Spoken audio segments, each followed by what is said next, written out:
Hello everyone, it's your host, your friend, your boy, Jet Black, the one and only, with another exciting video. And in this video, I am just here talking and hanging out. So people reach to me every once in a while. Shout out to Rap King, saying, "Hey, you haven't done a live," and I just haven't been doing live streams for a hot minute. So I decided it would make sense for me to do a live stream and just see what happens. You know, I'm off work. I'm free. Might as well. But when doing a live stream, one of the big things that comes up is what are you actually going to talk about? What are you actually going to do? But I actually take notes each and every day. So what I'm going to do is I'm going to take my notes for today and just say, hey, is there anything interesting in my notes that would be worth talking about in a video? And then I'll just see what happens. I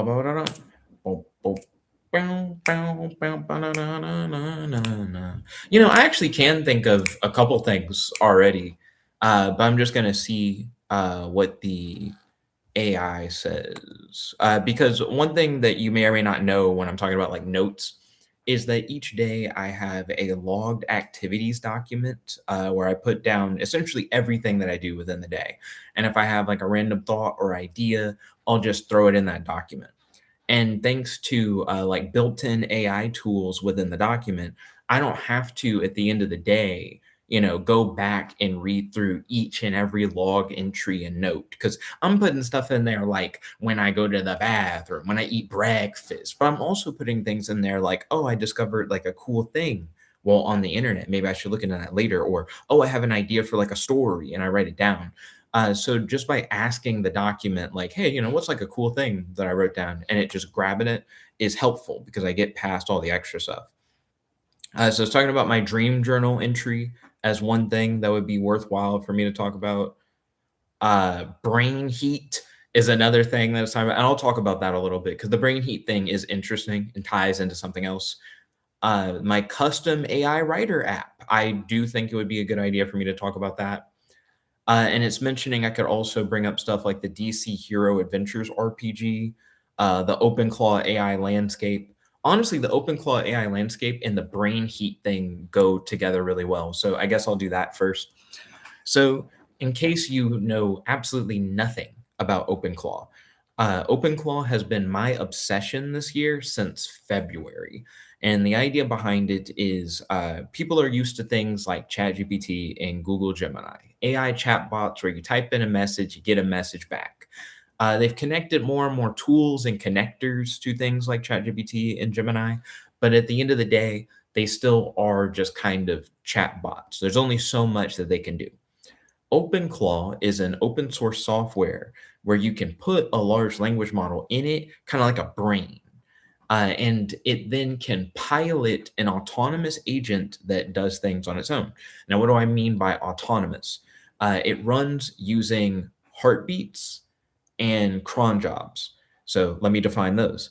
A heartbeat is an action that runs at an interval, and the interval can be set to like so many minutes, so many hours, whatever.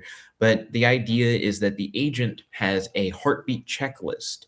And every time the interval hits, let's say it's like 30 minutes or so. So, like every 30 minutes, it'll look at the checklist and go, hey, have I done the things on this list yet? And it'll go through and do the things on the list without you having to like send a message to it and tell it to go do something.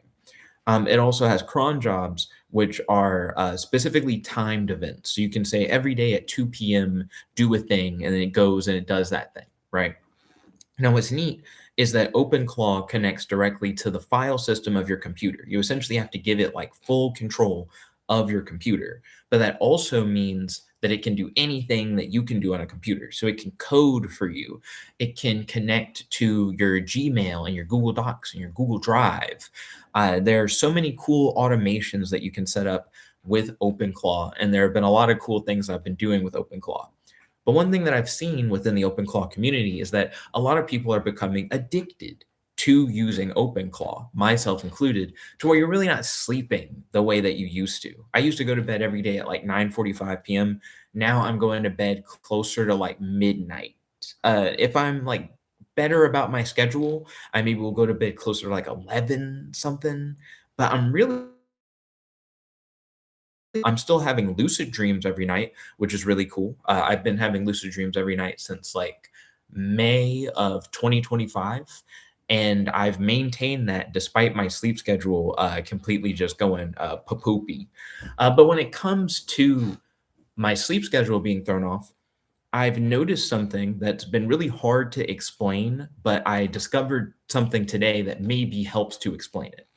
So my brain, and this is why it already sounds weird, right? My brain feels like it's cold and hot at the same time. And depending on like the time of day, I can feel like specific temperature stuff at the top of my head, like where it'll feel like colder or hotter or whatever. And I looked into it, and apparently, when your brain is like really active, it gets like hotter. And I don't think you normally notice because when you sleep, your brain cools down. It's like a part of the like, oh, your brain like settles. So as your brain settles and like cools, I guess it's essentially like keeping your mind from like overheating, right? Similar to like a computer. If you let your computer just run and run and run, it'll get hot. If you let it like rest and let the fans run, your computer will cool down. Apparently, that's also similarly true for the brain. So I think because I haven't been sleeping as much, my brain hasn't been cooling down as much. So then I'm legitimately feeling my brain be hotter, which is wild conceptually.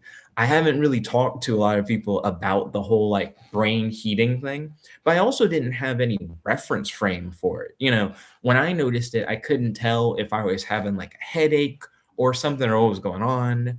And I couldn't really tell why it like fluctuates, like why it's not necessarily consistent. But it does make sense that the more active your brain is, the hotter that it gets. And then with sleep, you're allowing your brain to like cool down, but I'm not getting a lot of sleep. So it's not cooling down a lot. So that can explain the fluctuation stuff a little bit, right? You take a nap, maybe your brain's going to get a little bit cooler. You know, you're thinking hard about something, maybe your brain's going to get a little bit warmer. But it seems to be a thing that just I can passively do now is like feel the temperature thing.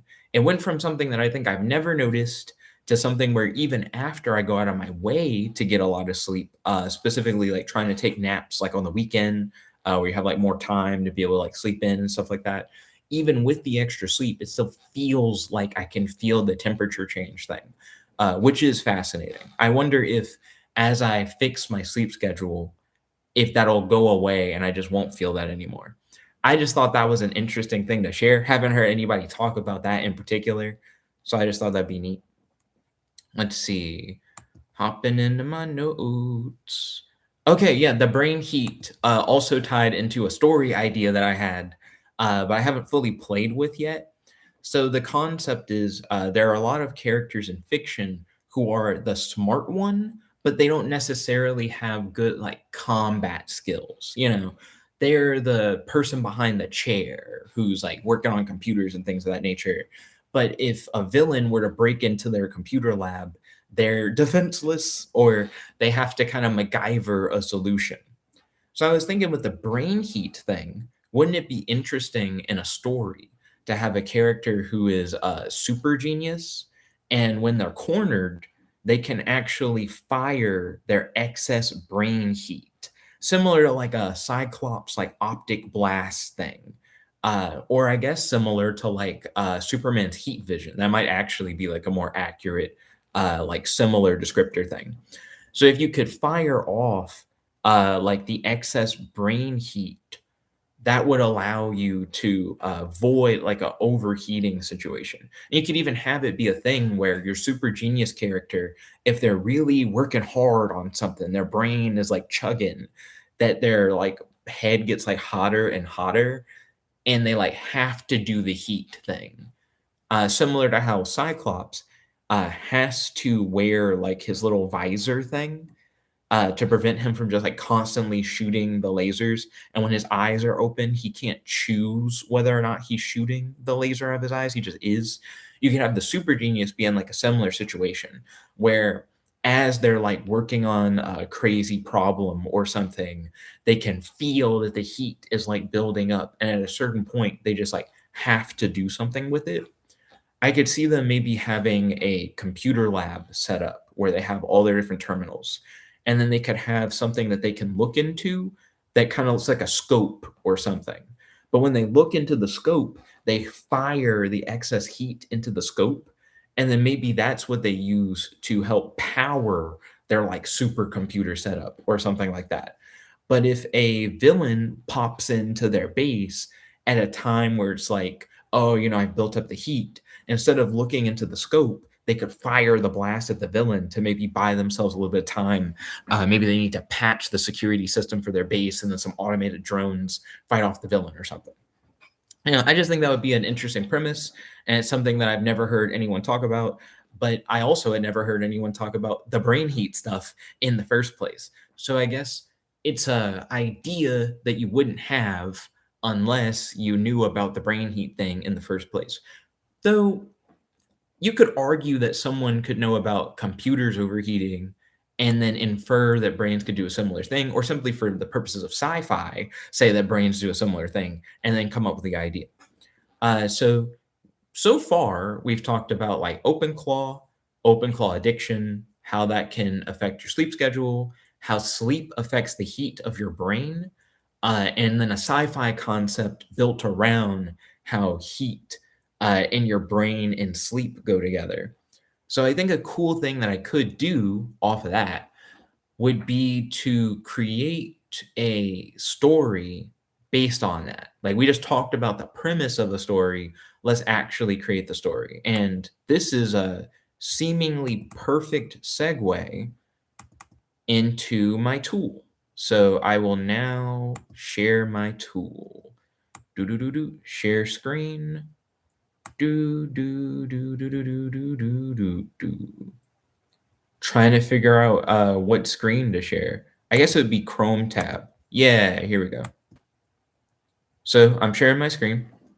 This is the AI Writer terminal. This is something that I made earlier today. It's pretty simple. So let's get into it. We're going to title it Brain Blast. All my Jimmy Neutron fans out there, stand up. But anyways, we got Brain Blast. And then we're going to type in the premise.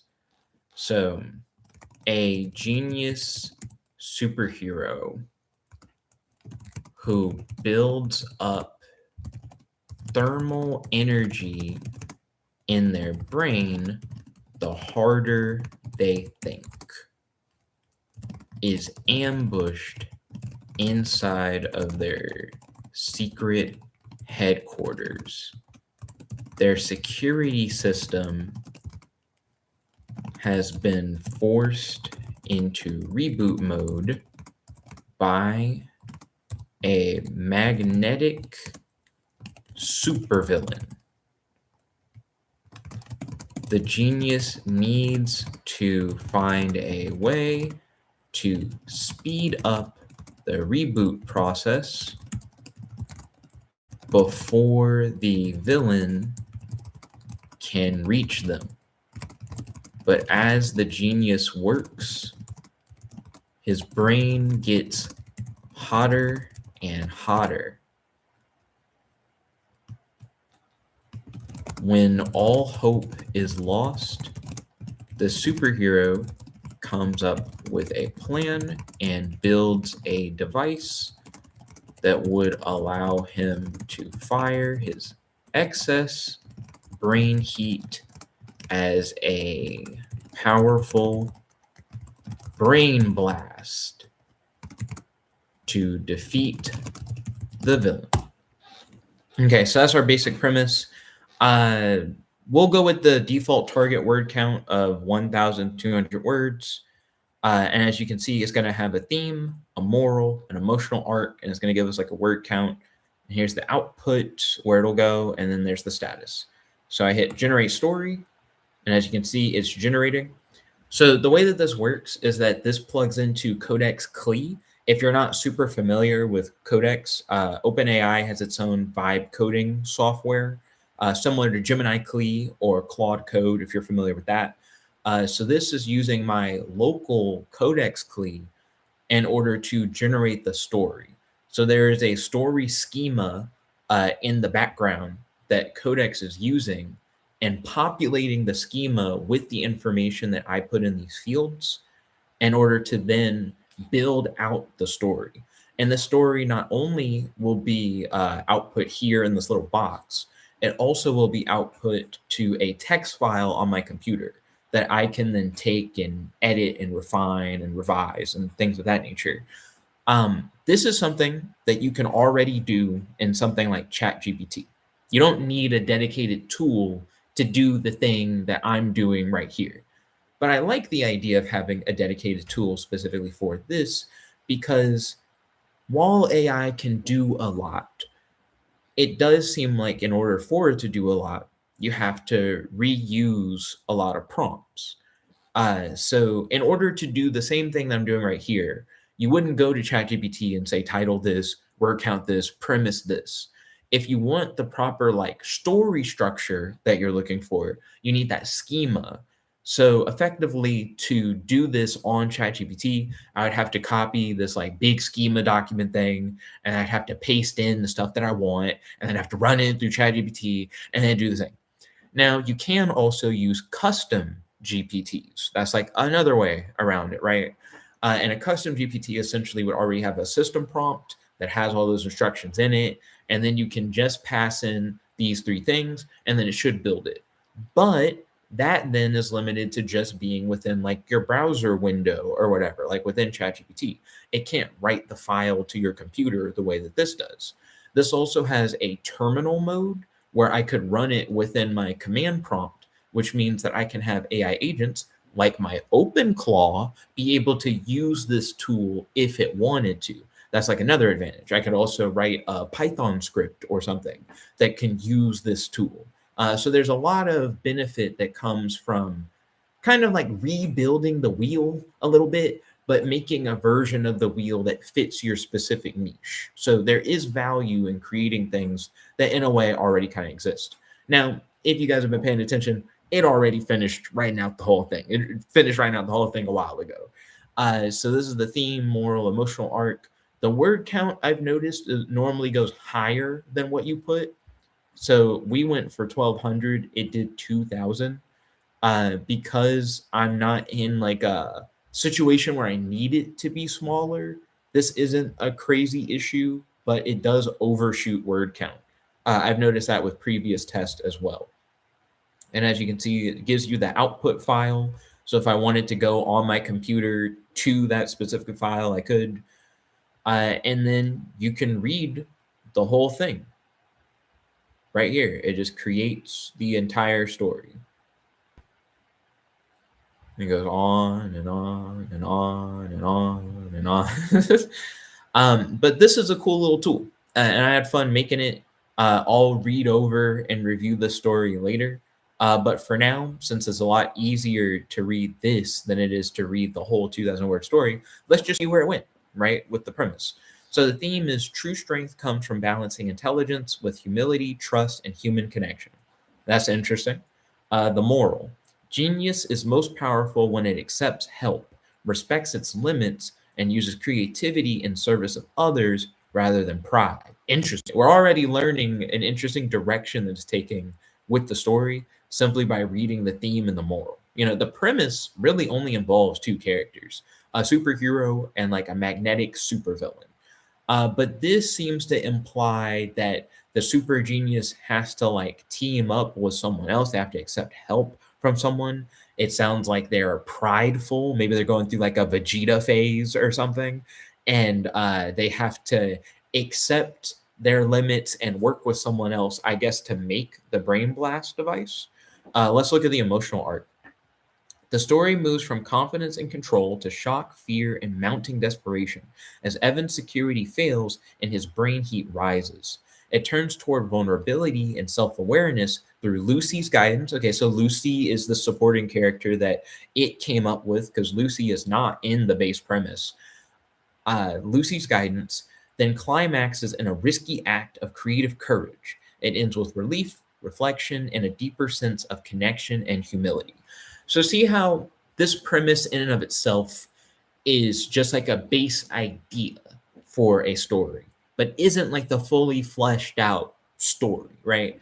And then it takes that idea and it elevates it by finding a strong thematic root, by setting up a moral for the story and building out an emotional arc.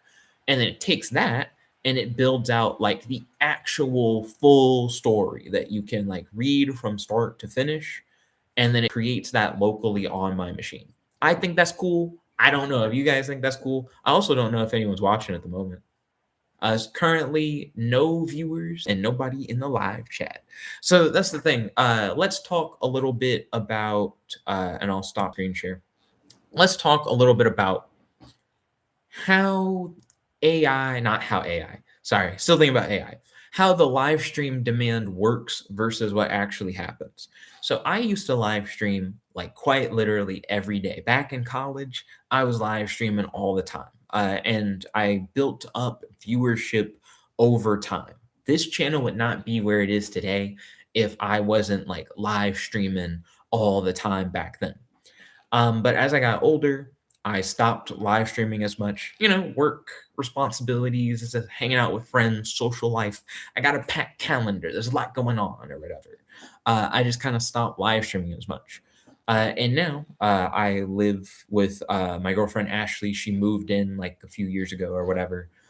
And it's not just me here where I can just like live stream whenever I want, right?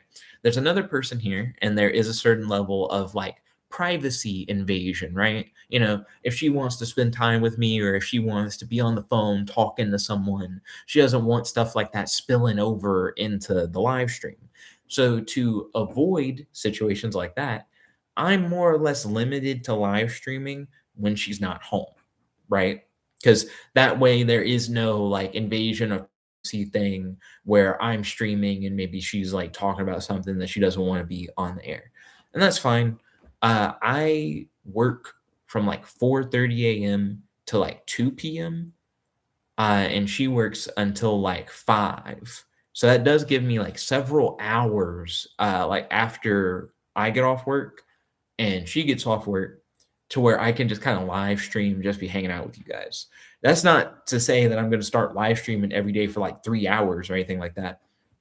But that's to let you know that, oh, we got a viewer. Ba-da-ba-ba-ba. Welcome to the live stream. It's your host friend, your boy, Jet Black the One Only. How's it going? Welcome. Feel free to hop into the live chat. There's like a free form thing.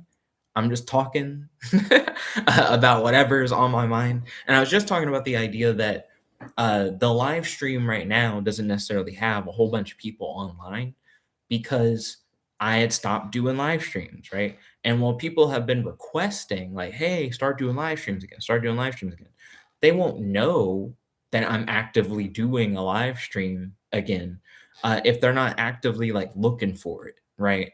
So it's entirely possible that a lot of people are going to miss this one simply because I just haven't been doing this, right? There's a different situation from before where I was live streaming all of the time. One thing I am curious about when it comes to live streaming, I'm using YouTube's built-in live streaming tool. So you guys are seeing uh this not streamed through like some alternate thing. Like I'm not using like OBS or Streamlabs. Back in the day, I used to use Google Meet. Google Meet let you do like little live stream things, and that was cool. The built-in YouTube one is neat, but I don't know what all the built-in YouTube live stream function can actually do. Am I able to set like backgrounds and stuff? That could be neat. That could be like a cool thing. Speaking of neat and cool things, yo, Nerd Tanker, welcome. Oh, it was Google Hangouts. It wasn't Google Meet. Google Meet probably didn't even exist back then. Did Google Hangouts become Google Meet? Also, welcome, Nerd Tanker. It's good to have you. Isn't your birthday coming up, Nerd Tanker? Isn't it like this week? If so, happy early birthday. And thank you for hopping into the stream. It's good to have you. What should we do on the stream. Hey, it is your birthday. Well, it is your birthday this week. Happy early birthday. It's good to see. Nerd Tanker has been around on the channel for years. Back when I was streaming in college, we used to do Yu-Gi-Oh! And there was a period of time, even after college, where we were doing like Minecraft stuff a little bit. And that was neat. It's good to have you, Nerd Tanker. I believe you are the first person to leave a message in the live chat for this particular stream. But it's good to see you. Let's see. Let me angle this a little bit. Do do do do. But yeah, I'm more or less just talking about whatever. So if you have any questions, if you have any topics, or if you just want to, let us know how your day is going, feel free to let your boy know, because it's just top of the dome, just talking about whatever. Earlier in the stream, I was talking about OpenClaw. I was talking about my sleep schedule and how that's been thrown out of whack. I learned that apparently your brain will overheat a little bit if you're not sleeping well, because your brain naturally cools down when you sleep. I never heard of that before. So I came up with a superhero story concept based on that idea. And then I used a tool that I built to write out that story. That's mainly the stuff that happened earlier in the stream. And I think the latest thing that I was talking about right before you hopped in was that not a lot of people are online for this stream as of yet, largely because a lot of people probably don't know that I'm streaming in the first place, right? Nerd said, I do have one question. What's with the look, man? You look homeless. I get that sometimes. So the main things I hear people say is that I look homeless, or I look like J. Cole, or I look like Bob Marley. Um, those are the main three. I've heard some people say I look like Earl Sweatshirt. Black Jesus. I've gotten Black Jesus a few times. It's just I have dreadlocks and I have a big beard, got a big beard going on. So I haven't gone to get my hair cut, or I haven't tried to cut my own hair in years. Years. I just kind of don't have to, right? So I work from home. I work remotely, and my friends and family more or less have gotten used to this. My mom isn't the biggest fan. She likes the hair, but she wants me to like do something with it. She's like, you should go to some place and get it done or whatever. Um, the reason why my hair is the way that it is, I used to have like a big afro, right? And my dad was like, oh, that's like unprofessional. You shouldn't have the big afro. You need to like do something with it, right? So this is back in college. So I got the sides of the afro cut off back in college. Once my dad was like at the barbershop with me. He was like, make him look professional. So they cut the sides off the afro, kind of turned into like a fade, I guess. And then it started to like curl on the side. And then those curls on the side got like longer. And then I had like mini dreadlocks. And if you go back on the channel, you can see like the evolution of my haircuts has changed quite a bit over time or whatever. So then I had like the mini dreadlocks, and then the mini dreadlocks over time got longer and longer, and then they just kind of became like locks, and now they just like have continued to grow. So people often will ask me stuff like, "How long has it taken for you to like grow your hair out like this?" And I always just kind of say years. I really don't know how long it's been, but it at least has been since I've been in college. But I don't know at what period in college I like started to grow the dreads in. Again, if you go back on the YouTube channel, assuredly you'll be able to actually see where I went from the afro to the fade to the mini dreads to where I am now or whatever. Like the progression is there. Speaking of the progression, actually, yo, Rap King, welcome to the stream. It's good to have you. It's cool that we have Rap King and Nerd Tanker on the stream. These are two people who have been around for the longest time of me doing like streams back when I used to like stream a lot in college. It's good to see you. What would you like us to talk about? Do you have any particular like topics or questions? This is a very free form stream, just talking about whatever. We were talking about my haircut and stuff. Rap King said, do you ever miss being in college? So I think college was like a cool period in life, but I like being like an independent adult. Like I'm fine with having an actual schedule that's not like a college class schedule. Because college class schedules can be weird, where maybe you work at like the beginning of the day going to classes, and then you'll have later in the day classes, and then you'll have like breaks in between those things.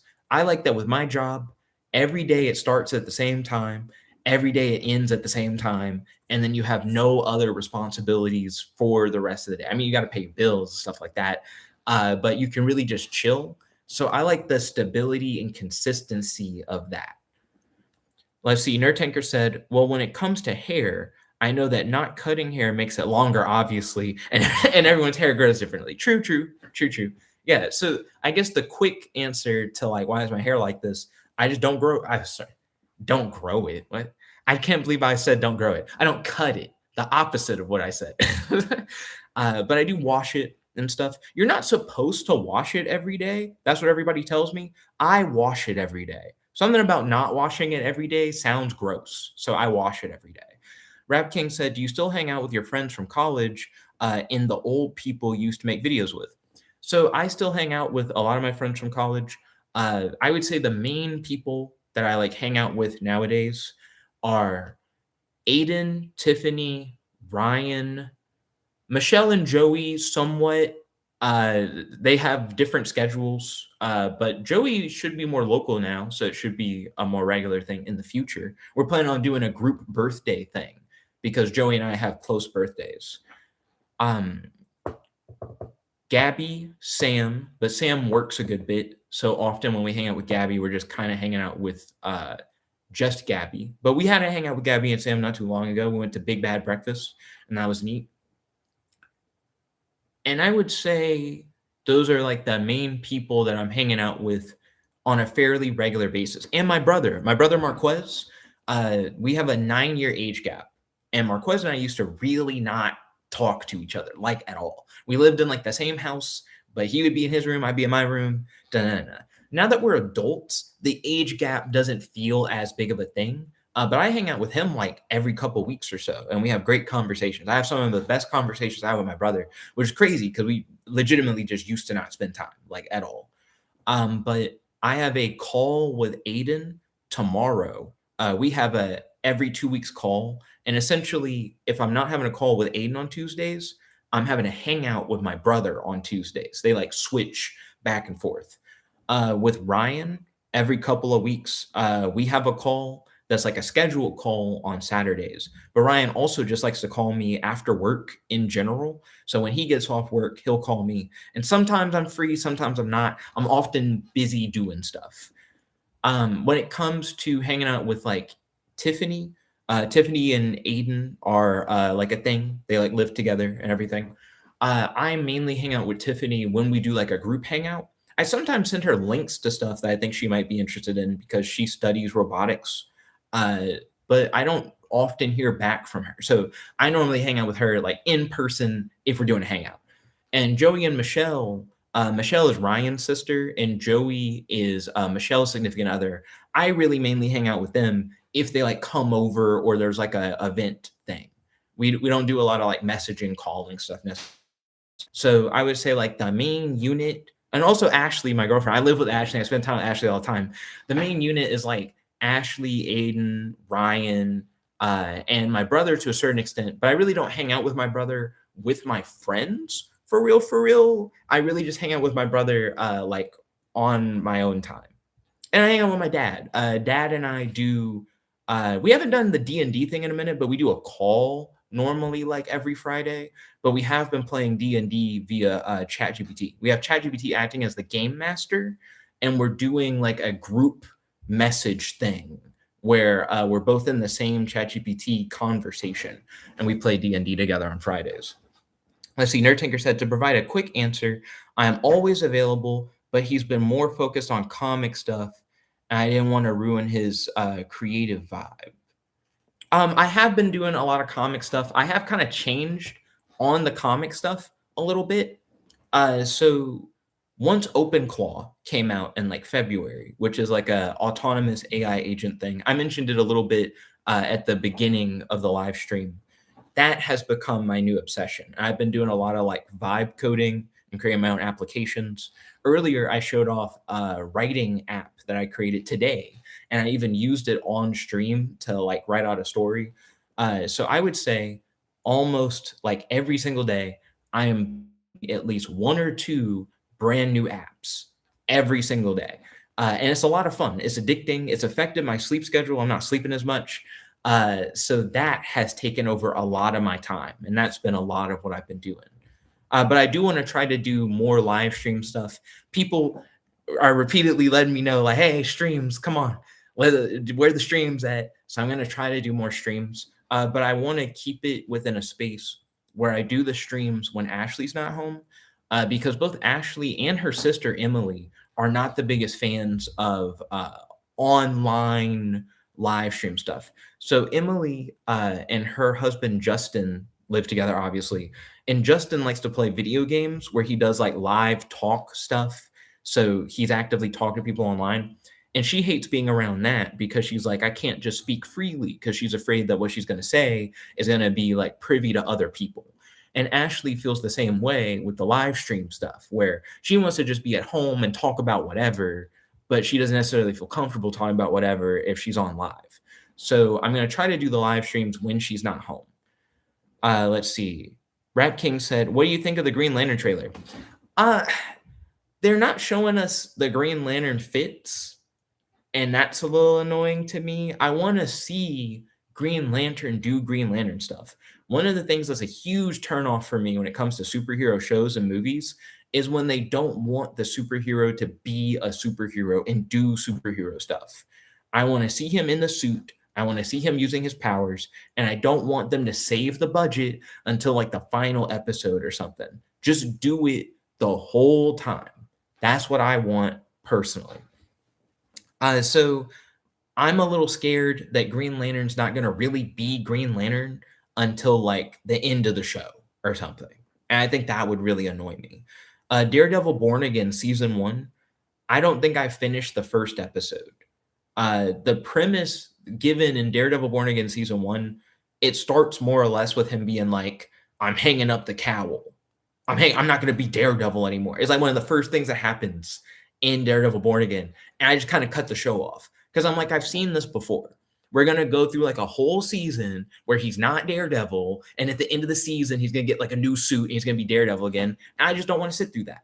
I might watch Daredevil Born Again season 2, but you got to miss me with the whole like, oh, I'm not going to be the hero the whole time. It's just not what I'm there for. Don't name it, Green Lantern or Daredevil if what I'm really there for is Jon Stewart or Matt Murdock. Also, don't forget to hit that like button. Hit that like button if you haven't already. Appreciate it. Let's see. Rap King said, "Do you still live in Alabama?" Yes, I do still live in Alabama. Good old Rocket City. Oh, thank you for hitting the like button. Truly appreciate it. Let's see. Rap King said, "Is so glad to see you, man. I've been watching you since 2018. Thank you. That means you've almost been watching for a full decade, for like the last 8 years. I appreciate it.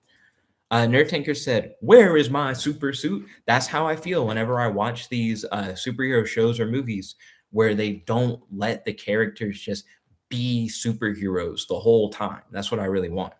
Nerd Tinker said, "Ooh, I have another question. Have you watched the Fallout series at all?" So I haven't watched Fallout yet. I keep hearing people say that it's like really good and it's definitely worth your time to watch. I think the main reason why I haven't watched Fallout is because I've never like played Fallout and I don't have a strong connection to Fallout. Like it's not something where I'm like, ooh, I know all this stuff about the lore and I want to see what they do. Out of the Bethesda games that I'm aware of, if you wanted to make a show based on a Bethesda thing that would really grab me, maybe that space game that people didn't like. I haven't played the space game either, but I know so little about that space game that I think if you made a show based off of it, I actually would be interested in checking out the show. I can't remember what that space game is called. But for Fallout, I know very little about it. It's one of Aiden's favorite games. Aiden loves Fallout.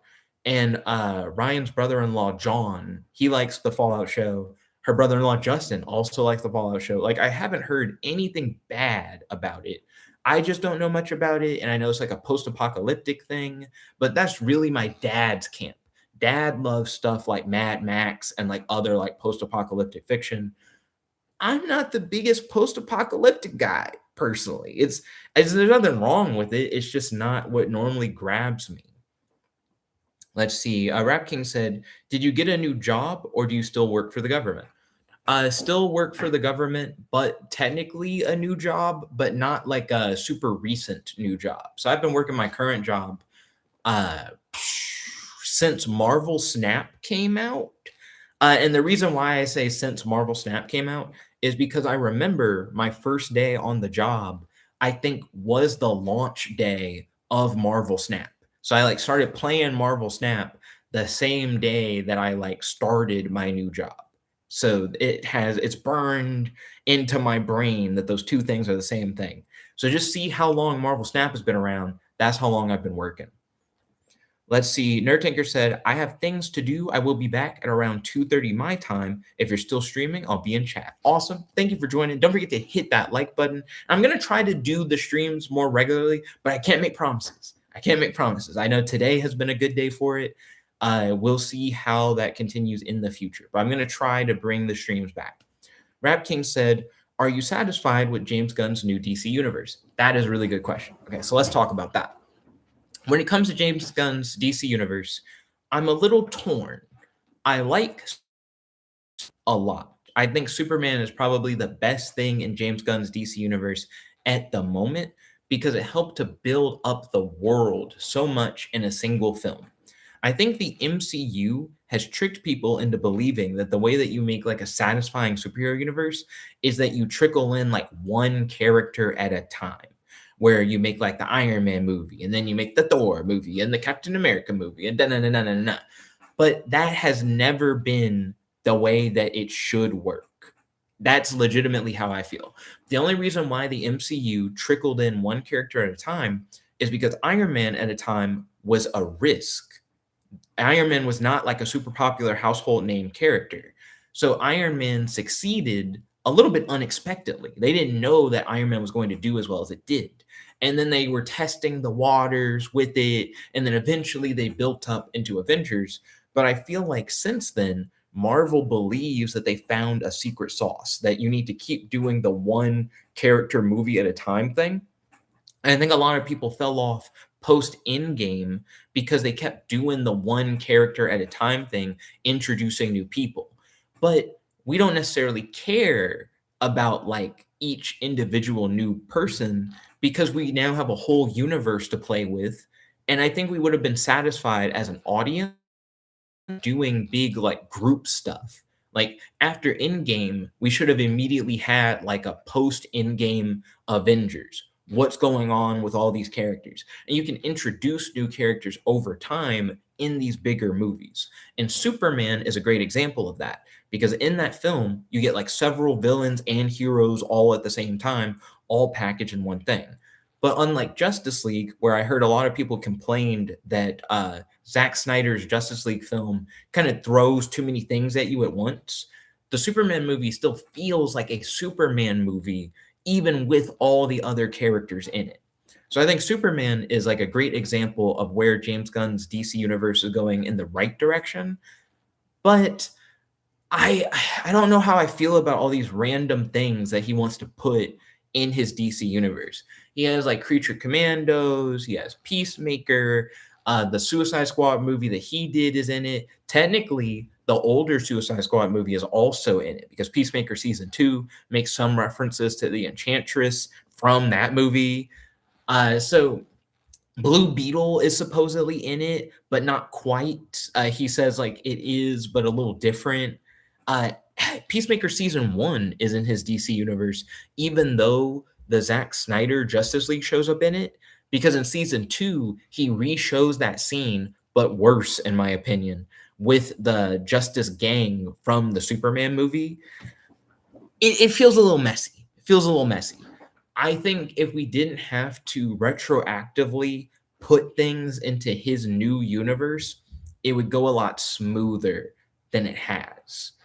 But we'll see how it develops. I'm still excited for it to grow. I'm really excited for Superman 2. I'm a little scared for Supergirl, which is coming out later, because it's just not going to be a normal Supergirl story. It's going to be a Supergirl story that people love, Woman of Tomorrow, but it's not like what I would want out of a first Supergirl story. I'd want something that's more traditionally Supergirl, but that's just me. And I'm a little scared for lanterns, like we talked about earlier. I'm afraid they're not really going to do a lot of Green Lantern stuff, but we'll see. Oh, you're that's great. You asked me the question. Rap King said, "Do you think Supergirl will be good?" Mixed feelings. From what I can tell, it seems like it's going to be more of a Guardians of the Galaxy esque thing for Supergirl because it's almost like a space western, and that's not what I want from Supergirl. I would rather have that with like another character. I think it can be fun and cool and different, but and this may be like a hot take or something. The CW Supergirl was cool. She did Supergirl stuff that you would expect Supergirl to do. It wasn't like a space western show, it was a Supergirl show. The old Supergirl movie from the 80s is one that people don't like. I actually like that older Supergirl movie. It's pretty okay for what it is and for the time. I just want Supergirl to do Supergirl things. I think the Supergirl movie isn't going to really be a Supergirl movie. It's not going to feel like a Supergirl movie. And that's where I feel torn on it. Rap King said, "Do you think The Dark Knight is the greatest superhero movie of all time?" This is also a good question. I think The Dark Knight is the best Batman movie of the Nolan trilogy. So I have multiple qualifiers on that statement. The best superhero movie of all time is interesting. I've watched The Dark Knight and Batman Begins many, many, many, many times. So they're definitely movies that I like celebrate and enjoy to like a great extent. I've seen Watchmen a lot of times. I actually do like the film version of Watchmen. I know there are a lot of people who don't like it, but I think it's like a great superhero movie. Trying to think greatest superhero movie of all time. My favorite MCU movies are The Eternals. I've actually watched that several times. Civil War is the one I used to always say is my favorite, and Thunderbolts. I think Thunderbolts and Civil War are really similar. And that's largely the reason why I'm like, "Oh, I like Thunderbolts," because it's doing something similar to Civil War. But Eternals is probably my favorite MCU movie. You may notice that I'm stepping around your question a lot. I'm naming a lot of things that I like, but I do think it's hard for me to say greatest of all time, especially since my favorite movie of all time isn't really a superhero movie. I like Scott Pilgrim versus the World. That's probably my favorite film. There's a period of time where I was watching Scott Pilgrim versus the World literally every day. And that's like a more recent period of time than when I was younger and I would watch The Dark Knight every day. There was a period of time where I was doing that. Rap King said, "Do you think Heath Ledger Joker is overrated?" No. No, I don't. So the reason why I think Heath Ledger Joker is not overrated, I don't think there's been a better Joker since, legitimately. I think the Joker that was in the Suicide Squad movie was kind of weird. They're going for like a wild gangster in that one, and it was fine, I guess, but it was no Heath Ledger. And then the Joker movie. So I gotta admit, I'm not a big fan of the Joker as a character. He's not my favorite villain by any means. I didn't watch the Joaquin Phoenix Joker movie, but I did watch Joker 2.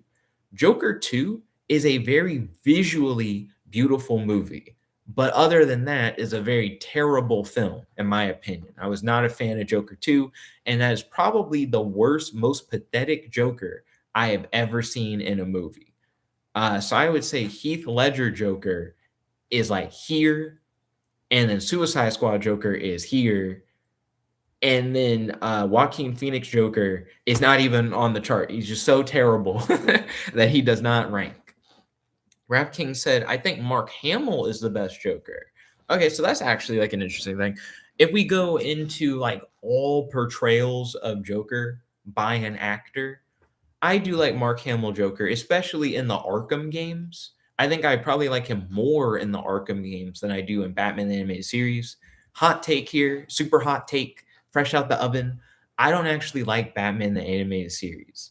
I know it's critically acclaimed as one of the best superhero cartoons of all time, but I personally have always preferred Batman Beyond.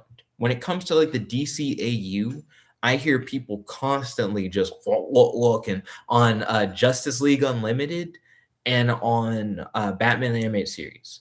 But I think Justice League Unlimited is like okay. I'm not like the biggest fan of the Justice League cartoon, in all honesty, and that's been the case even when I was younger. I didn't really watch the Justice League cartoon.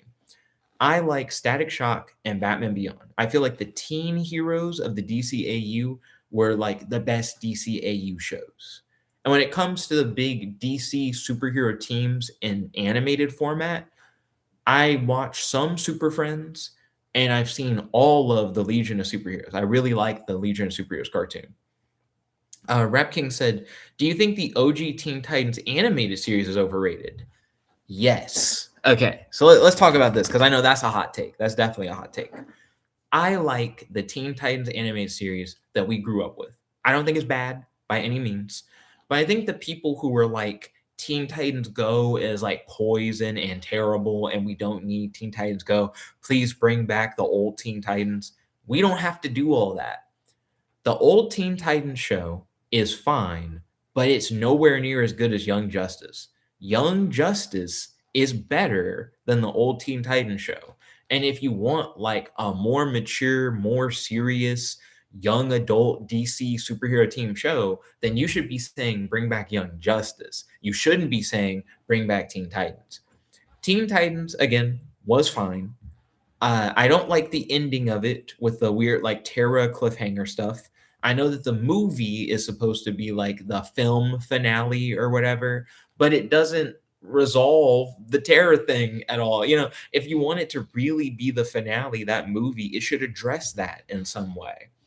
I was talking to my friend Ryan about this the other day, and he said that the real finale would be the crossover between the old Teen Titans and Teen Titans Go, because then you get to see them come back.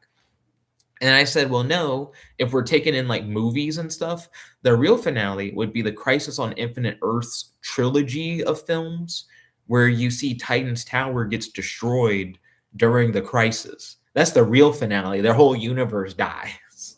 So do with that what you will, I guess. Um, but yeah, I'm a big Young Justice head, and I prefer Young Justice over the older Teen Titans animated series. But that's just me, though. That's just me.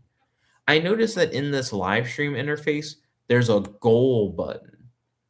So I can set goals. What goal do I want? I'll set the goal to one super chat and then share how you'll celebrate. How would I celebrate getting one super chat? I'll play a game on stream. Sure. Yeah, I've never set little goals or whatever on a YouTube live stream. Rap King said, "What do you think of the upcoming Batman Brave and the Bold movie?" I think we know next to nothing about the Batman Brave and the Bold film. For me to say too much about it, I've heard that the Robin is going to be Damian Wayne, and that is something that I am legitimately excited for. So Damian Wayne became Robin around the time period where I started reading comics. So I started like really reading modern comics because I used to read like 25-cent, 50-cent comics from my local comic shop, The Deep, back when I used to go to Yu-Gi-Oh tournaments. But those 25-cent, 50-cent comics were like old back issues from like the 80s. I was reading like old 80s comic books, and they were often things that people didn't care about anymore, like Ultraverse comics and New Universe comics. And that's where I have some of like my fringe comic book knowledge from, is like reading stuff like that. I started reading like mainstream comics around like 2010, 2011, around the time of the New 52. And I've read a lot of the New 52. So Damian Wayne Robin was a big part of that. And I just know a lot about Damian Wayne, and he's one of the Robins that I'm probably like the closest to from having read so much stuff. And he was growing up as like a young kid while I was a relatively young kid. So I can like relate to Damian a little bit. So it's cool that we're going to get Damian Wayne in Brave and the Bold based on what I've heard. But I want to see Batman have a full Bat family in a movie. They just really don't like Batman having a full Bat family. And the closest we've ever gotten is Batman and Robin, where he had a Batgirl and an adult Robin who was practically Nightwing. I actually have action figures of them over there. Um, and of course, you got the Lego Batman movie where he has a Bat family. That didn't count though. So I do want to see like Nightwing and Red Hood and all of them appear in films. And using Damien as the Robin is a good stepping stone to get us there. Rap King said, "What do you think of Death Battle? Do you think they are a reliable source? And are they good at deciding the ends of battles?" I am not the biggest Death Battle fan, personally. I watch like every Death Battle just about. So I'm a fan insofar as I actually do look at their material. But in terms of their power scaling, I can't always agree. I think they like to do a lot of thematic battles, meaning you take two characters that have like story similarities, right? Where you go like, oh, Trunks and Silver the Hedgehog both play similar roles in their stories. So let's see which one would win in a fight against each other. But sometimes what ends up happening is it's just like totally imbalanced. Like the two characters don't seem like they'd actually be able to go head to head, bar for bar like that. And then it just becomes a landslide. And they try to describe it as if it's going to be like a close match, but then it's obvious that just one of them is way stronger than the other one. And I don't think I always agree with their scaling necessarily.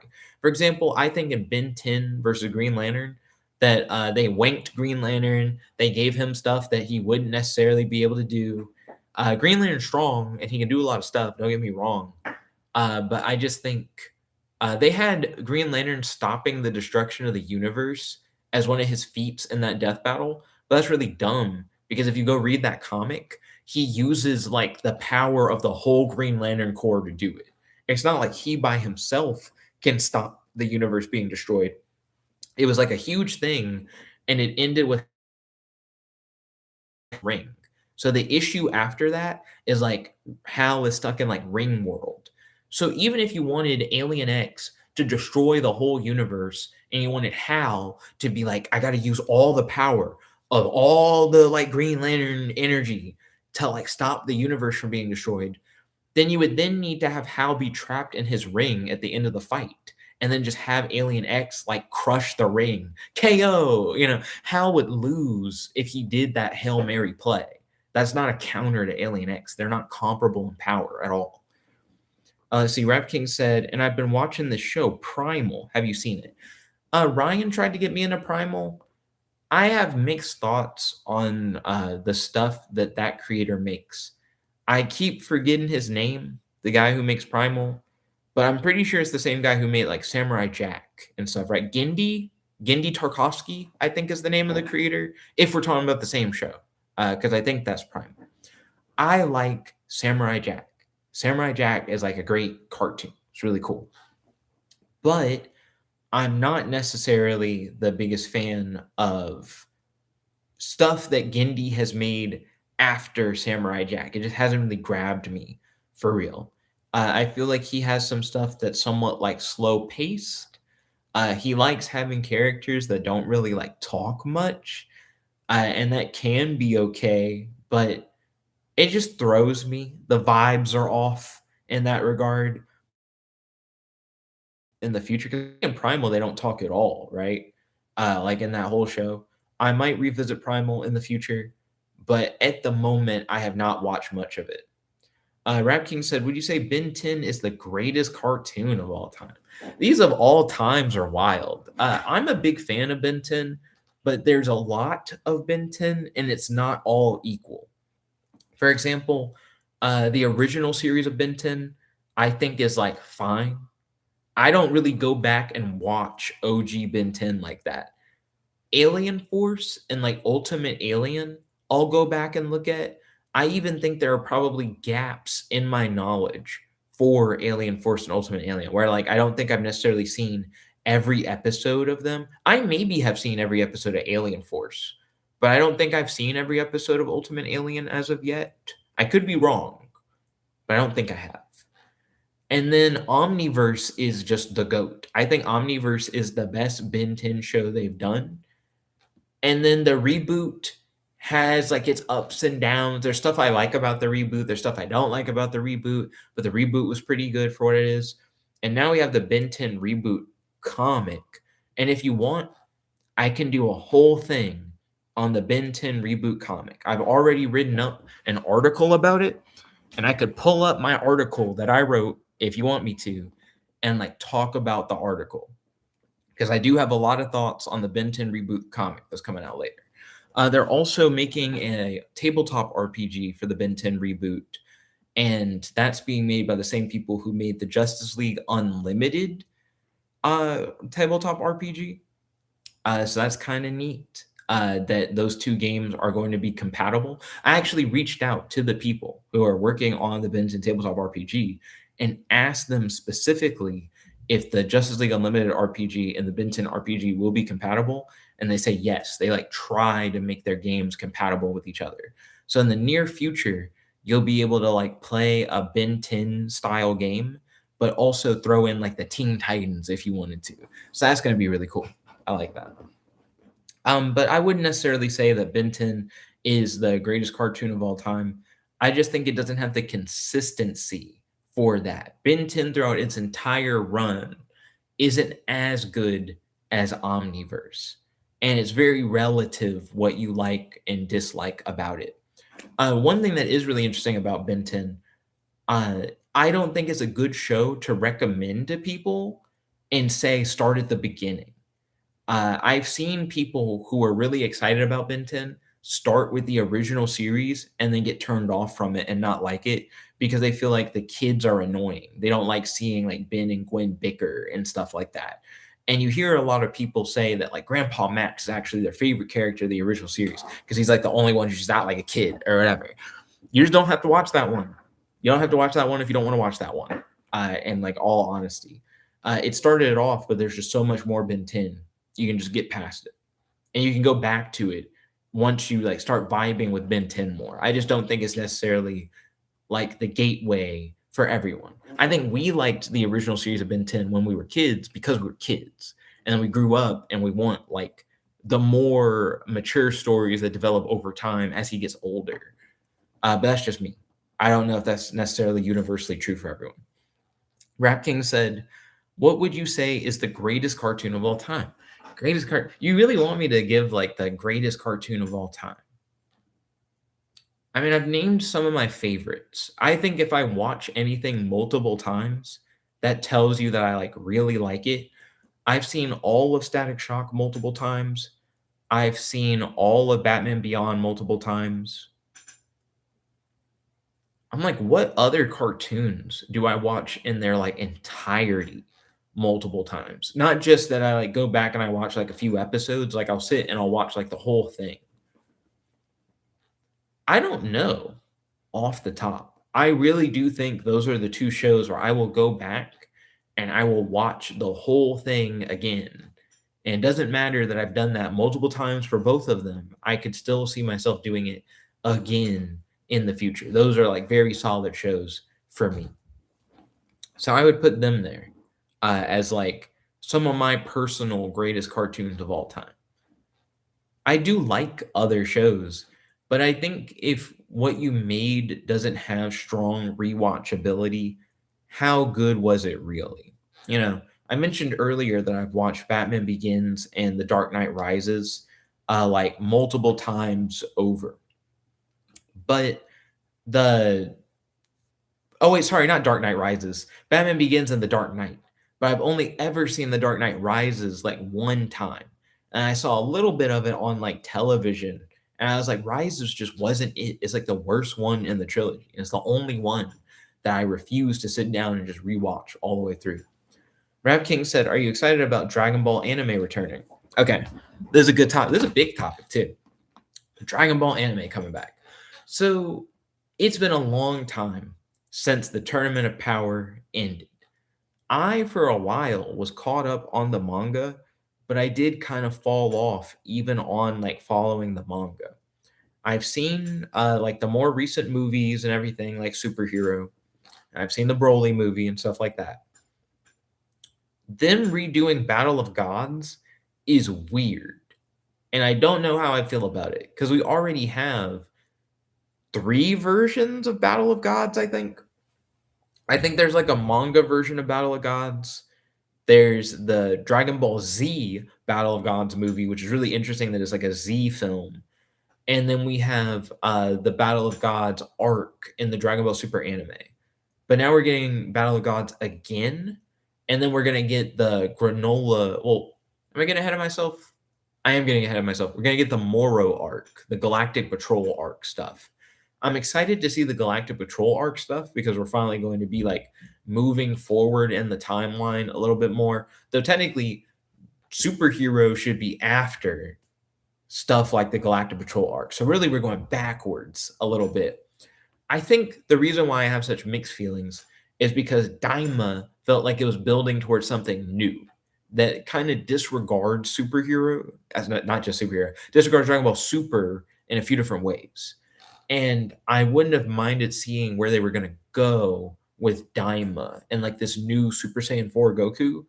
So I kind of want more Daima. I feel like Daima was like a slow show that had a bunch of lore that ended up not really mattering.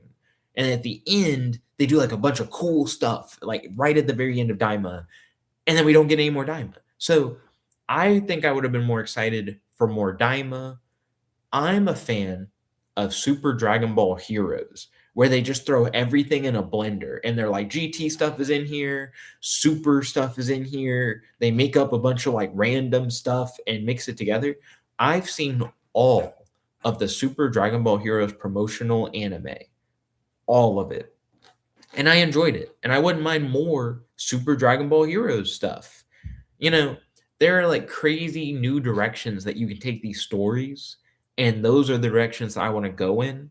But to get the Galactic Patrol arc is essentially adapting a thing that I've not only already read, but I read like years ago. I want new stuff. Go in like these new crazy directions with it. That's what I'm after. Let's see. Rap King said, "Do you like Tyler the Creator's recent album?" I do. Okay.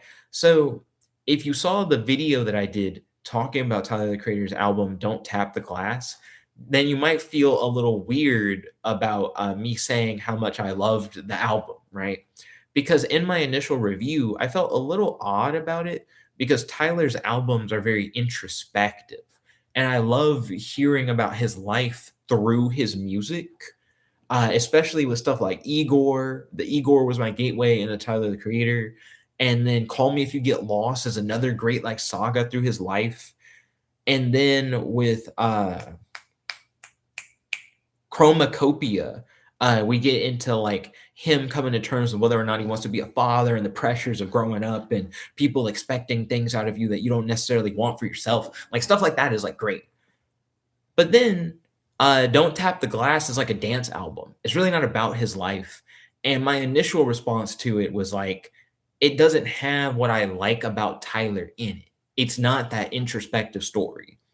But then after I made the video where I kind of critiqued it for not being introspective, I looked into it and he's like, this one's not introspective. This is just something to dance to. Like, he didn't make it to be that. And when I re listened to it, from the perspective of this is just something to dance to, it became my most listened to album of last year. Those songs are the most listened to songs of last year for me. So yeah, no, I loved the album. I do want him to get back to the introspective stuff. That's what made me really fall for Tyler's music, is hearing about his life through his music. But it is a really good dance album, and I guess I wouldn't be mad if I got another really good dance album, but balance it, I guess. Like maybe for every dance album, we get an introspective album, and for every introspective album, maybe we get a dance album or something. I could accept that. I just don't want it to become just all dance music. I know it's good, but I feel like everyone has a story to tell in their life, and I like hearing his life story. Okay, Rap King said, "What rappers have you been listening to lately?" I don't know how you're gonna feel about this answer. I have been listening to Whole Lotta Cheese. That's like the name of the rapper. It's a white female rapper. When she raps, she has like a very like raspy voice, uh, like where she sounds like she like chain smokes cigarettes or whatever. She's somewhat of a comedy rapper. Like her lines are like funny, and she's off-putting. I would say that her music is music that if you put it on the aux, people would tell you to cut that off. Like they just don't want to hear it. But it's an acquired taste. I legitimately learned about her from watching a video talking about how bad she is. Like the person was like, her music is trash. But then I grew to like her music and I've listened to it a lot. I think a lot of rappers get me initially by just being funny, like just having songs that are like kind of silly. And then you listen to them, and you go, actually, there are like some bars here. Actually, I can groove to this a little bit. And then you find yourself listening to it over and over. I'm telling you, repeating stuff is what gets me. If I can not only enjoy your thing the first time, but I'm pulled to listen to it again and again, that's how you know that you really got me. So, Whole Lot of Cheese has been a recent thing for me that I've been listening to more. But with my vibe coding stuff, I honestly haven't been listening to music as much. This quiet right here, I enjoy when it's quiet like this. Sometimes our upstairs neighbors can be like really loud and it's like disruptive. And I just don't like that. I like having like nice peace and quiet. Ashley and I alternate our TV days. And sometimes on my TV day, I don't even want to run the TV. Sometimes I just want it off and I can just enjoy quiet. So I haven't been listening to as much music. Rap King asked, "Do you like Kendrick Lamar's music?" Kendrick Lamar is fine. I'm not the biggest Kendrick fan. I do like Not Like Us, and I enjoyed the whole Kendrick Drake beef back and forth. Kendrick definitely won that. I think that doesn't have to be said, but there are some people who still ride or die that Drake won. I don't know what universe they're from, but I've never been the biggest Kendrick guy personally. If you want to talk about like rappers that I've grown an appreciation for, who before I didn't really listen to, MF Doom is really good. I used to be like a MF Doom non-believer where I would hear a bunch of people talk about how much they liked MF Doom. For example, gosh, I used to listen to these people all the time. There's a duo that I really like of like two musicians, and one plays like the synthesizer, and the other is a drummer. I think the drummer goes by the name like JD or something.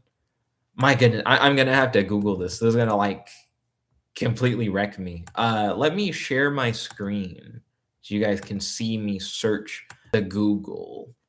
Okay, who are the musician duo who play drums and synth? They are kind of young. I think one is named JD. One thing that I like about Google AI mode or whatever is that you can Domi, thank you. Domi and JD Beck is that you can frame your queries like this and it understands what you're talking about. So I really like Domi and JD Beck, and they did a thing not too long ago where they were doing a bunch of instrumental versions of MF Doom songs as like a tribute. And I found myself really liking that. I was like, oh, this sounds great. And they talked about how good MF Doom is, how a legend, how much of a legend he is. I hear more and more creators that I like talk about MF Doom and how good MF Doom is. But then I would sit and listen to an MF Doom song. And I'm like, I don't get it. I don't understand what they like about it. But I think that's another one of those it grows on you things. I love like his inline rhyme scheme is so dense. And I like how unorthodox his rhymes can be, where he'll go from one thing to something like totally unexpected, but it just rhymes and just hits very perfectly. So I really like MF Doom, and I'll sometimes just put on MF Doom just randomly. Let's see. Rap King said, but Tyler the Creator is still your favorite rapper, right? I wouldn't put Tyler the Creator into like a rapper box. So he makes a lot of various music. Uh Man, like in terms of just like rapping ability, like you just have to rap, Tyler. Don't do your other stuff, just rap. I would say he's not my favorite rapper. He's my favorite musician. I like all the different types of music that Tyler does. Babytron is a rapper that I like, but I haven't listened to as much. Georgiana is a rapper that I like. 1900 Rugrat is a rapper that I like. Ian has at least one good song. I'm not the biggest Ian fan personally, but I like Georgiana. I'm a little confused about how I feel about Georgiana because she raps a lot about how she came from nothing essentially, and now she's up. And 1900 Rugrat is doing a similar thing. They're like contemporary to each other, but they're both white rappers, and they have like a somewhat different sound. But 1900 Rugrat has a lot of songs that I think miss for me. They're too generic. Georgiana, I feel like does sound different a lot, especially stuff like Law and Order and is it called elevator music or elevator or something like that? She has one that has like a jazz lounge vibe to it, and I do vibe with that. But those are some of the artists that I've been listening to. But I think in terms of like rapping and flow, maybe Babytron is more up there in terms of like favorite rappers. I like Rich Brian, but Rich Brian's more recent stuff has not grabbed me the same way as his old stuff. Let's see. Rap King said, "What do I think of Anthony Fantano?" I don't personally watch Anthony Fantano. He has been doing stuff with what's this guy's name? I don't like that I keep forgetting people's names. Back to the G.AI thing. Do do do do do. I'm gonna share my screen again. Who is the rapper who is known for being bad that Anthony Fantano keeps making songs with? He wears like a ski mask all the time. Miles, thank you. Yeah. Miles and Anthony Fantano have been doing like collabs together. And that's the main Anthony Fantano stuff that I listen to. Miles, even though his whole thing is that he tries to make bad, funny music, some of it is good. Some of it is good, and it makes me upset that it's good because he'll make a song that's really short, but it just hits. It's not that it's like funny and bad. You're just like, you're vibing to it, and it'll just be like 38 seconds. he didn't make a full song out of it. It'll be like, gosh, I legitimately do like some Miles stuff, unironically. Do, do, do, do, do, do. But yeah, I don't really listen to Anthony Fantano as like a music critic. I'll listen to Anthony Fantano as a like feature on a Miles song. So I don't have strong opinions on Anthony Fantano. I don't really look at a lot of music analysis content. I used to watch Rap Genius every once in a while, but that's about it. Oh, I need to set up a like "We'll be right back" screen where I can like pee. I don't have anything like that set up at the moment. But I essentially have been like holding in pee. So let me not do that, please.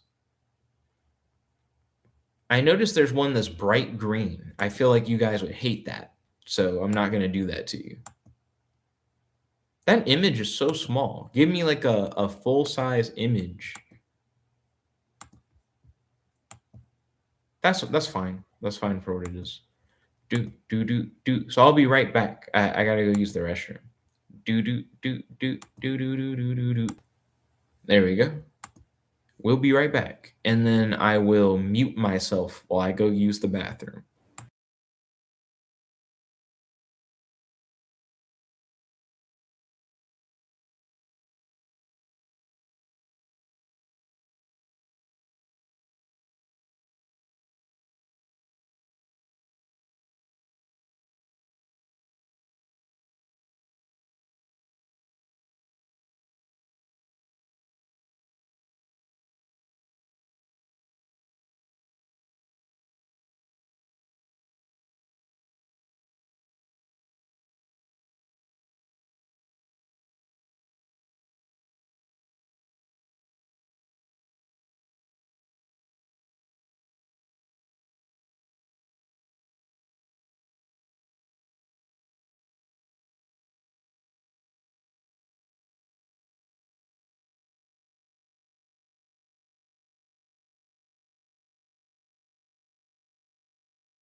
Hey yo, I have returned. I have returned.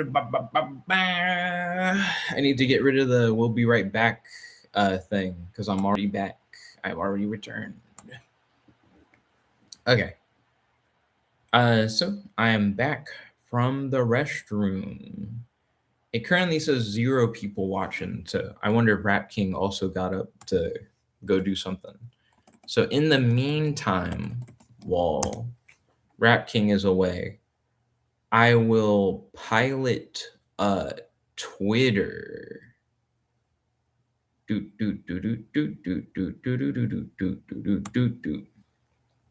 Okay, so this is actually kind of interesting.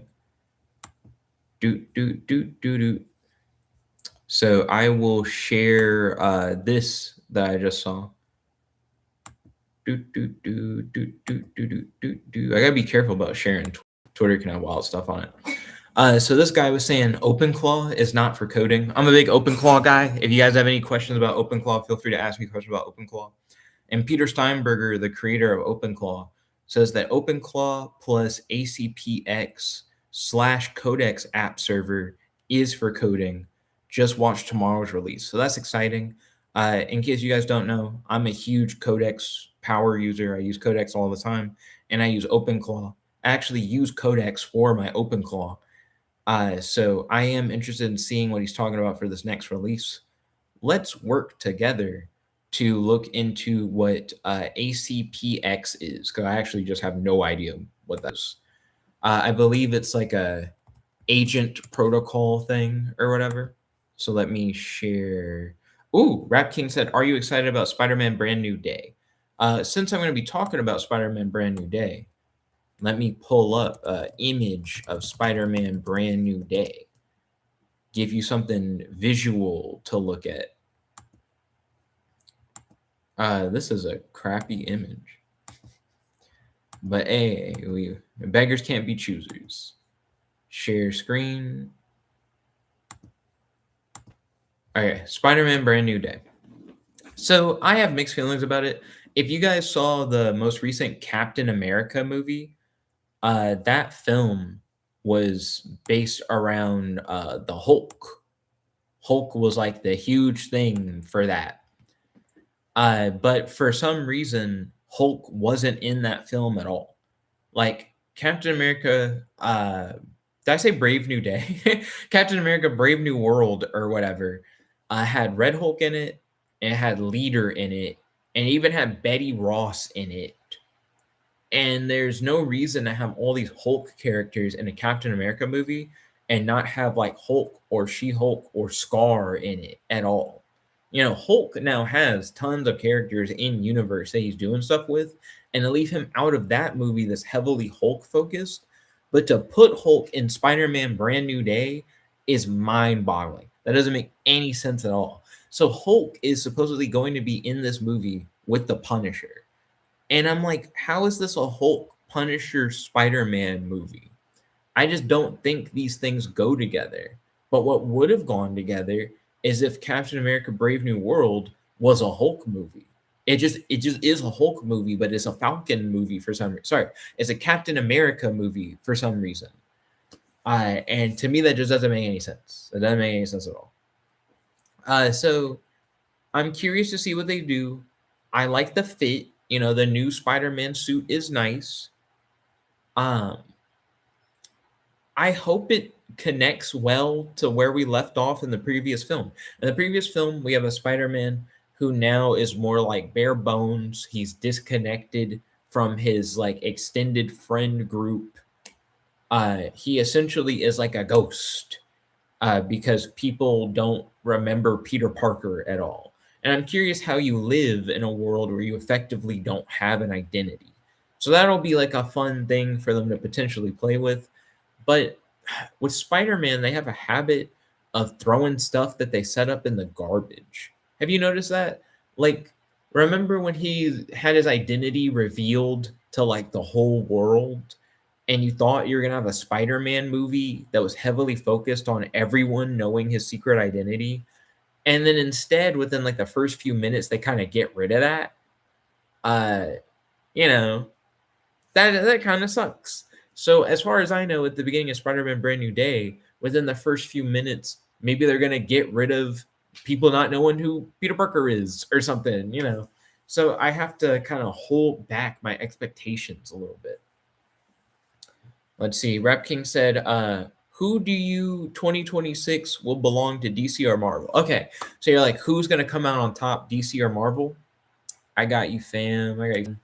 I'm going to change the picture because this is a really big question and a really big deal. And I got an answer for you already. Just got to pull this image up. I clicked it wrong because I suck. Why is the picture so small? I love describing stuff that you guys can't see. Don't worry, I'll get there. I'll get there. Why is the picture so small? I need a good full size picture to show you guys because this is hype. This is like hype news. Oh my god! Are there no big pictures? Oh my gosh! Every picture I'm clicking is like the smallest picture I've ever seen. Here we go. Let's go. Let's go. Both. This year is going to be a big year for both Marvel and DC because we are continuing the crossovers. Let the hype just seep through you. If you have not been keeping up with comics for Marvel and DC, we finally have Marvel DC crossovers for like the first time in the last 20 something years. Last year, we had multiple Marvel DC crossovers. We had Deadpool Batman, Batman Deadpool. Those are two different crossovers that each within them had like other crossovers. Like the main story would be about Batman and Deadpool. And then the other stories were stuff like Captain America and Wonder Woman, Static Shock and Miss Marvel. They were doing stuff like that. Nightwing and Laura Kinney Wolverine. They're doing all these different crossovers. Then they did Fantastic Four and The Flash, which was really good. And they did Thor and Shazam. And now this year, we're getting a brand new Spider-Man Superman and a Superman Spider-Man crossover. So I love that we're bringing the universes back together. We're giving the fans what they want. And I'd say as long as they keep doing this crossover stuff, that we will be eating. We will be eating. So I would say the year is not going to be owned by just DC or just Marvel. It's going to be them peanut butter and jelly sandwiching it up, at least in terms of comic books and these crossovers, because I'm definitely going to read these crossovers and buy these crossovers. I will spend the moolah, as they say. But other than that, in terms of movies, Avengers Doomsday. Come on. What on earth could Supergirl possibly do in its movie to make it any better than Avengers Doomsday? It's going to be like the biggest superhero movie of the year. No question. Avengers Doomsday, right? Like in terms of film. In terms of giving power to the creators, this is a very specific thing. Let me pull up an image for this. Do do do do do do do do do. Do do do do do do do do do. Ba-da-da. Da-da-da-da-da-da. Let's see. Open image in new tab. Do do do do do do do do do. Do do do do do do do. Okay, so I'm a big AI head. I use AI stuff all the time. Big fan. Big fan. Disney and OpenAI, the people who create ChatGPT, are working together this year for a 3-year IP licensing deal where you'll be able to create stuff with Disney and Marvel characters inside of stuff like Sora, which is ChatGPT's like video generation platform. That's hype. That's hype. That's a huge deal, in my opinion, And I will definitely be playing around with that once that is available for people to do. And you will likely see content on the channel where I get to do my take on Iron Man. I get to do my take on Spider Man. I get to do my take on Star Wars. I think it's really cool that they're doing that. So I got to give a big up to Marvel in that case. So that's 2 points for Marvel, and then a shared point for Marvel and DC doing the crossover stuff. In terms of comics, not counting the crossovers, I think Marvel is in a confusing place right now in terms of what they want to do for comic books. And I think DC has a clearer trajectory toward their goals. So I think DC is actually probably going to do better in comics in general. But overall, I think Marvel is going to get the biggest dubs at the moment from me. And I'm a DC head. So don't call me a Marvel writer. It's just Marvel's cooking right now. Also, speaking of Marvel Rivals is killing the game in terms of these like hero shooters. I'm not an Overwatch guy. I play Marvel Rivals. Marvel Rivals is a good game. So I think they're winning in gaming too. Speaking of Marvel gaming, you asked what are my thoughts on the Wolverine game that's coming out. Let's pull that up. Let's pull that up. Do do do banana na na na na dun. Because I do have some thoughts on that, but not like a ton of thoughts. I don't think. But it's worthy enough of a topic. Okay, so the Wolverine game. I'm interested. I really like the Insomniac Spider-Man games. I've played and beaten every single Insomniac Spider-Man game. So I played the first one, the Miles Morales one, and the second one. The second Spider-Man game is why I bought a PS5. I didn't feel like there were any games worthy of buying a PS5 until Spider-Man 2 came out, and then I bought a PS5. I folded like a folding chair. I wanted Spider-Man 2. So they do a great job with these superhero games, so I'm excited for Wolverine.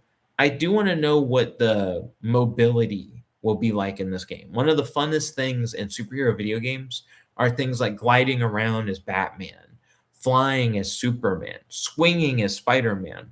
So is Wolverine going to have like a cool lunging pounce system? Will I be able to run across rooftops like a wild animal and like swing off flagpoles and stuff? Like you can do creative, fun mobility with Wolverine, but I feel like I've never seen creative, fun mobility with Wolverine. And they did such a great job with Spider Man. Surely you can do something similar with Wolverine, right? I don't want to be normal man walking or normal man running throughout this game. Give my guys some verticality. Let me climb up the side of buildings really fast. I think there's something cool that could be done here. Rap King said, I hope it has Sabretooth in it. Sabretooth and Wolverine are like classic rivals. I imagine Sabretooth will be in it. If he isn't, I would be very surprised personally. But when it comes to the game that I'm the most excited for, there's a sequel to Bomb Rush Cyberpunk coming out. So Bomb Rush sequel. Yeah, it's called Hyperfunk. So let me pull up a picture of Hyperfunk. I don't think we actually have a lot of images to even share for Hyperfunk. I don't even know when Hyperfunk is actually like fully come out. But yeah, if you guys know me, you may know that I'm a big fan of Jet Set Radio and Jet Set Radio Future. And Bomb Rush Cyberpunk was like a spiritual successor to those games done in a similar style. Hyperfunk is the sequel to Bomb Rush Cyberpunk, and it looks good. Honestly, more of Bomb Rush. Big ups, big ups. So I think if Hyperfunk comes out this year, it'll likely be like my game of the year. Like ooh, this was like the best video game right here. Also, if you're curious, what was my game of the year for last year? Like the game that I would really say I loved. I played a lot of Fortnite last year. They introduced a mode that you can play in like 5 minutes, and I'm like, that's so awesome. I don't necessarily have time to just sit and play video games, nor do I necessarily want to spend all my time sitting and playing video games like all day. So I like the idea of having video games I can like pick up and put down whenever I want. If there's a quick match, I come in, I do the quick match, I leave and I drop it, right? So I like that they introduced a mode in Fortnite where you could effectively do that. That was a lot of fun. I haven't been doing a ton of gaming this year, but the little bit of gaming I have done has largely been Marvel Rivals. I like that they introduced the Clobbering Club where you can do like 1v1 PvP stuff. And I'm probably going to play more Marvel Rivals, especially since they're doing a countdown to Avengers Doomsday, where they're doing a bunch of events based on the different Avengers movies. So that'll be cool. Rap King said, but we can all agree that GTA 6 will be the biggest game of 2026. So I don't think we're going to get GTA 6 anytime soon. We'll see.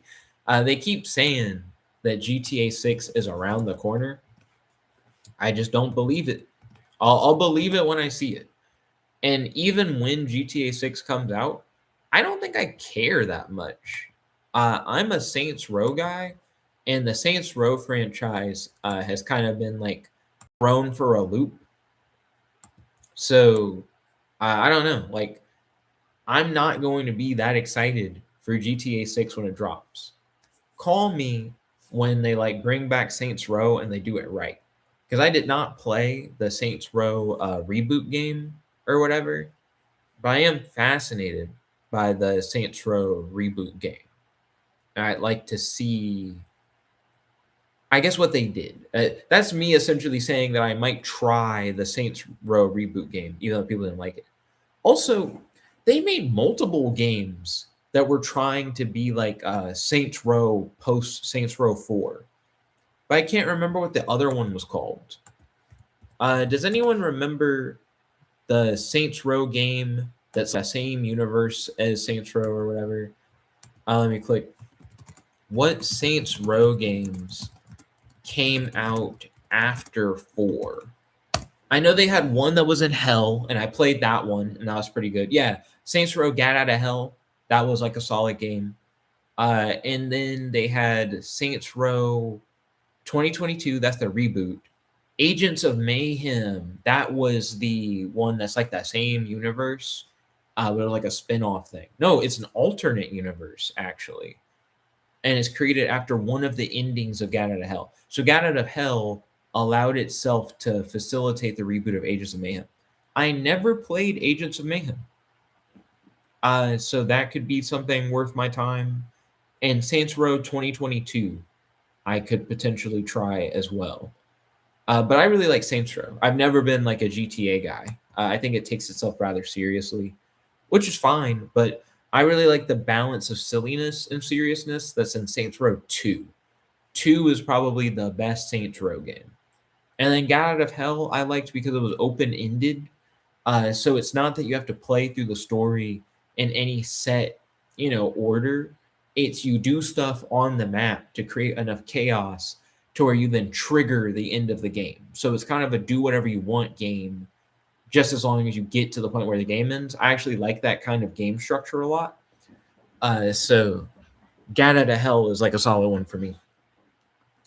Rap King said, how to play Making Injustice 3 story. Okay, so I think I know what they're going to do for Injustice 3 because I believe that Injustice 3 is just going to be DCKO. So I'm going to pull up a visual for DCKO. I'm also curious how much my audience is familiar with DCKO in the first place. Sharing this tab instead. Okay. So for those of you who don't know, DCKO is an event that ended recently where everyone in the DC universe essentially had to fight each other to become God.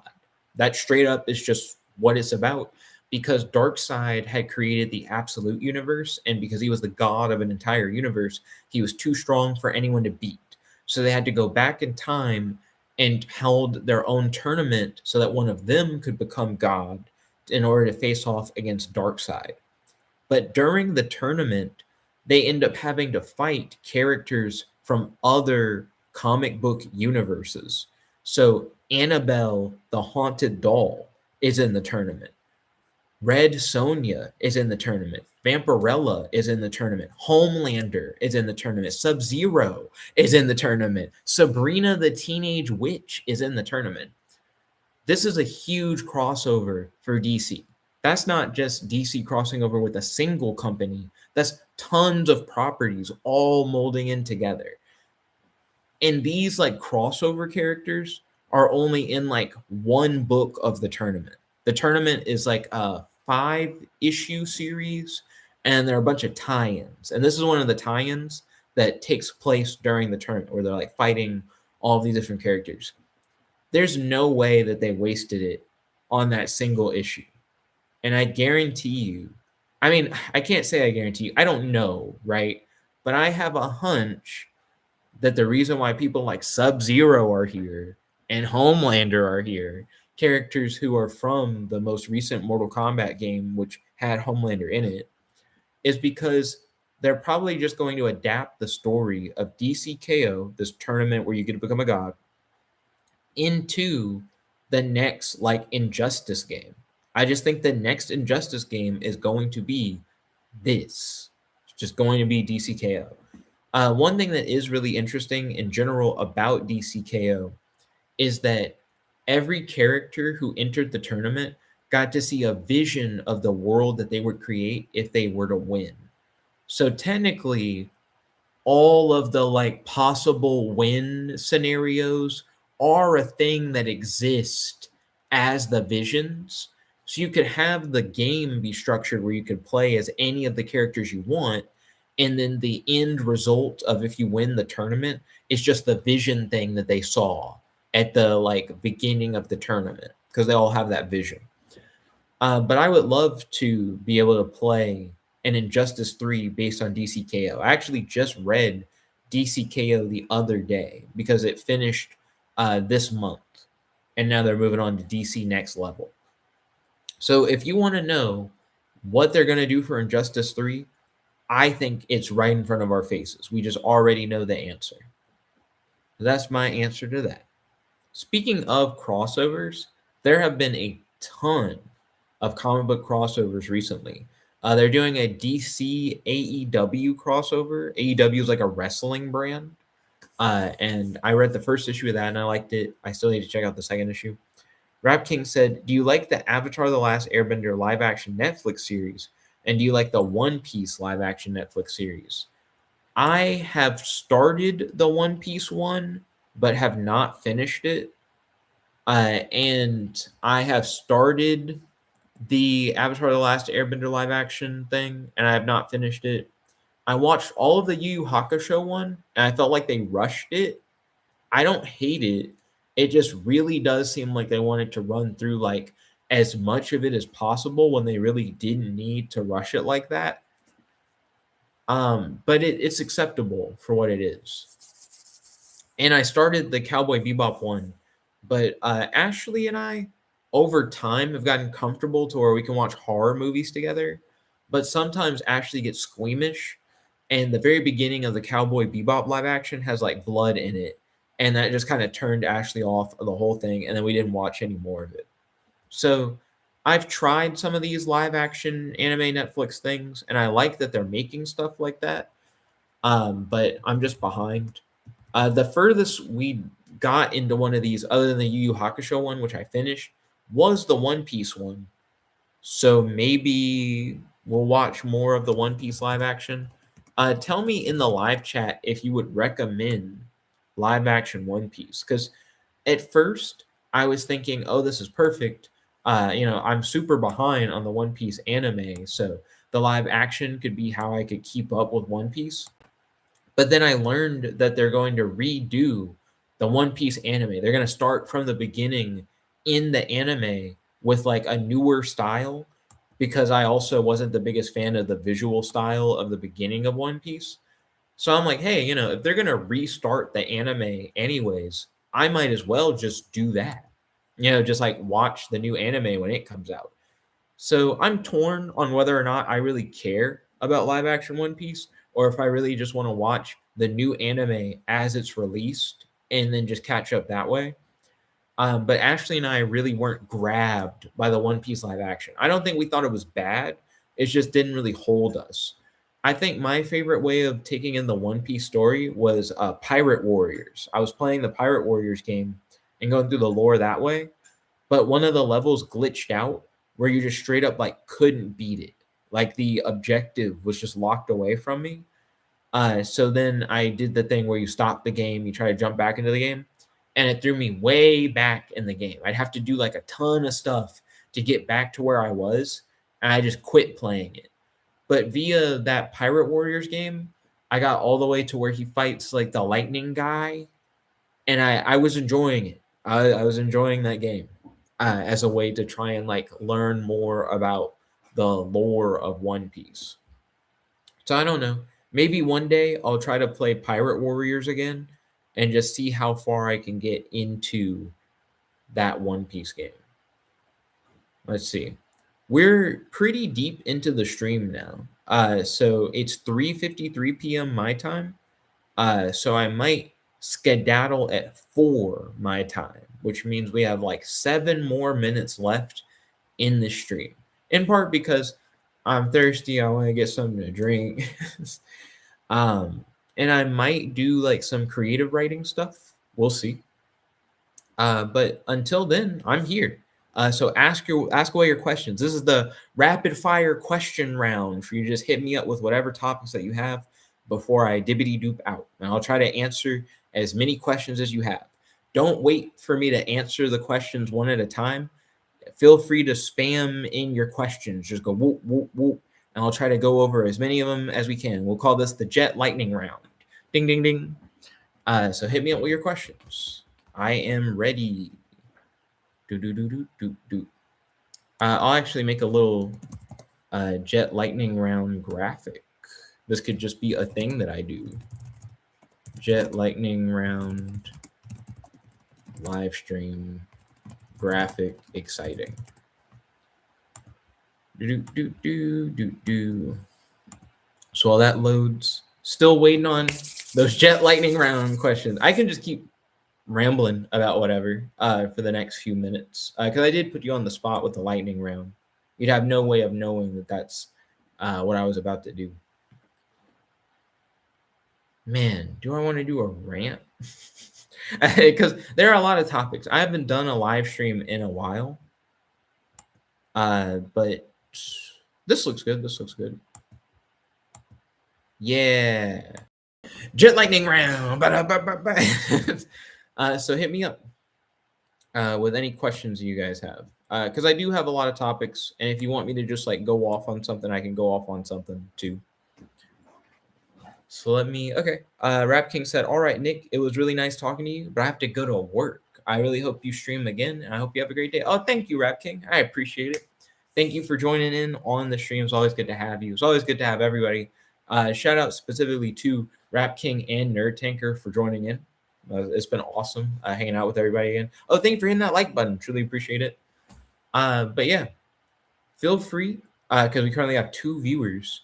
Hit me up with whatever questions you have. I have like 5 more minutes before I'm going to dibbity doop dot. But there's like an open Q&A. Nothing's off the table in terms of what you can ask me.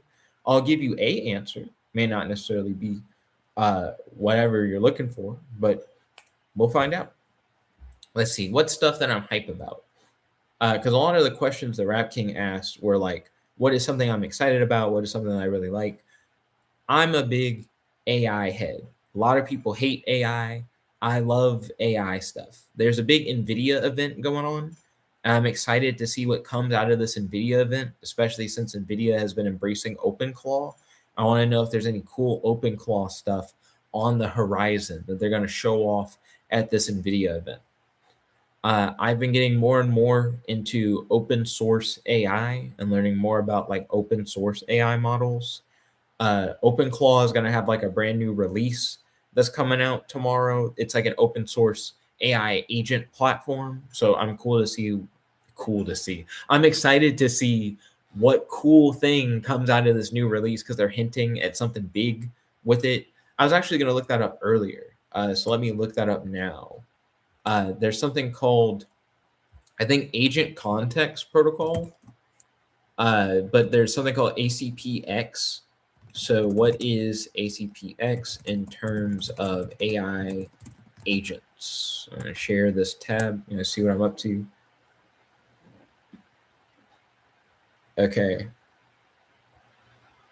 It refers to a headless headless scriptable command line interface client called the Agent Client Protocol.